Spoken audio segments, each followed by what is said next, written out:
Bonsoir à toutes et tous, je suis Prudence Agbaletti et c'est l'heure de votre rendez-vous hebdomadaire avec l'actualité africaine. Une semaine dominée par la question sécuritaire au Sahel et dans le bassin du lac Tchad, mais aussi traversée par des gestes de solidarité, de diplomatie et de réconciliation entre voisins. Au menu ce soir, l'attaque djihadiste contre l'aéroport de Niamey, la mobilisation de l'Union africaine pour les Grands Lacs, Sonko, confirmé à l'Assemblée sénégalaise, le réchauffement diplomatique entre le Bénin et le Niger, un chef djihadiste neutralisé au Mali et une attaque repoussée dans le nord-est nigérian. Mesdames et messieurs, bienvenue à vous. On démarre tout de suite.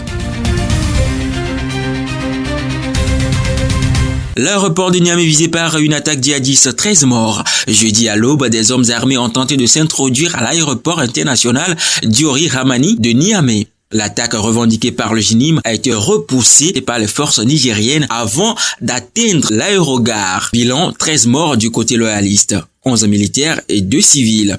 22 assaillants neutralisés et une vingtaine de suspects arrêtés. Un arsenal impressionnant a été saisi. Kalachnikov, lance-roquettes, ceinture explosive. Fait notable, les autorités de transition accusent des mercenaires à la solde de la France d'être derrière cette attaque, sans en apporter la preuve publique. Une accusation à replacer dans le climat de tension persistant entre Niamey et Paris depuis le coup d'État de 2023. L'aéroport reste opérationnel. L'Union africaine et le Bénin ont condamné l'attaque et exprimer leur solidarité avec le Niger. De la menace sécuritaire à la solidarité internationale, direction le Cameroun où la Chine a fait un geste fort. La Chine offre près de 2500 tonnes de céréales. Pékin a fait un don au Cameroun de 2480 tonnes de riz et de blé, d'une valeur estimée à 1,64 milliard de francs CFA. L'aide doit transiter par le port de Douala avant distribution aux ménages les plus vulnérables. Un geste qui s'inscrit dans la coopération bilatérale sino-camerounaise, alors que plusieurs pays africains font face à des tensions sur l'approvisionnement alimentaire. Toujours sur le terrain diplomatique, mais à l'échelle continentale cette fois, avec un rendez-vous important à Addis Abeba. L'Union africaine appelle à consolider les progrès de paix dans l'est de la RDC. Réuni à Addis Abeba, le président de la Commission de l'Union africaine, Mahmoud Ali Youssouf, et le groupe de contact international pour les Grands Lacs ont fait le point sur les processus de paix en cours dans l'est de la RDC.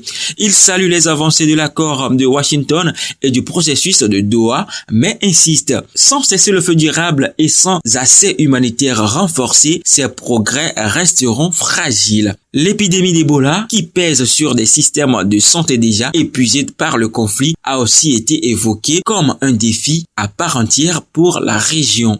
Au Sénégal, un feuilleton politique vient de connaître son épilogue judiciaire. Le Conseil constitutionnel confirme Sonko à la tête de l'Assemblée. Le recours déposé par l'opposition contre le retour d'Ousmane Sonko à l'Assemblée nationale a été rejeté par le Conseil constitutionnel qui s'est jugé incompétent pour trancher la question. Une décision qui sécurise définitivement la position de Sonko à la présidence du Parlement dans un contexte où ses relations avec le président Diomaye Faye se tendent visiblement, notamment sur les questions économiques et budgétaires.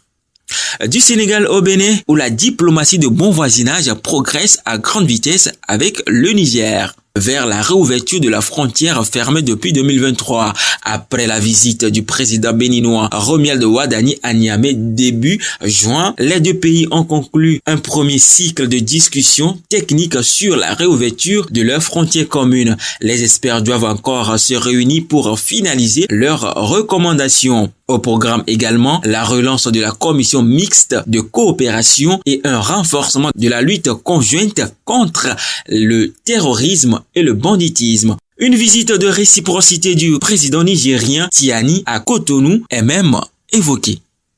Pendant ce temps, au Nigeria, un programme de grande ampleur vise à tourner la page de plus d'une décennie de guerre contre Boko Haram.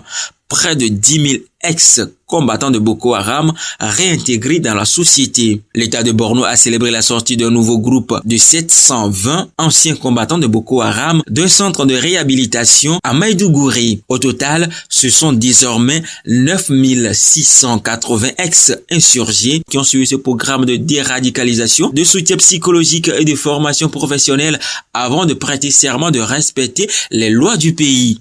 Une stratégie qui complète les opérations militaires même si elle suscite des débats parmi les victimes du conflit. Au Mali, c'est la pression militaire qui continue de s'intensifier contre les djihadistes.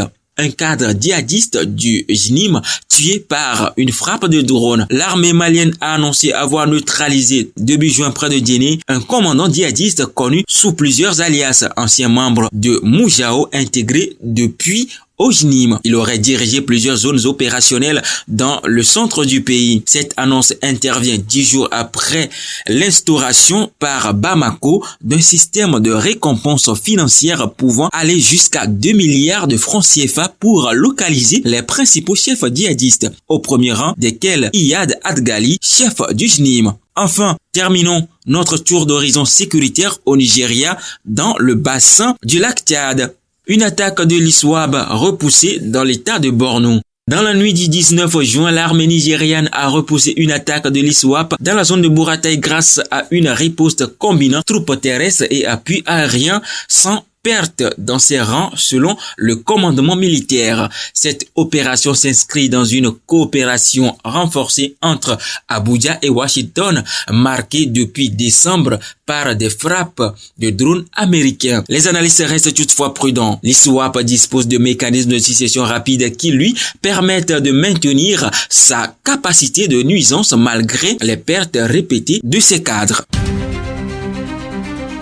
Voilà pour cette édition d'Afrique Hebdo. Une semaine qui rappelle une fois encore que la sécurité reste le défi numéro 1 pour une grande partie du continent, mais aussi que la coopération et la solidarité entre voisins africains continuent d'avancer pas à pas. Je suis Prudence Agbaleti. Merci de votre fidélité. Prenez soin de vous et à la semaine prochaine.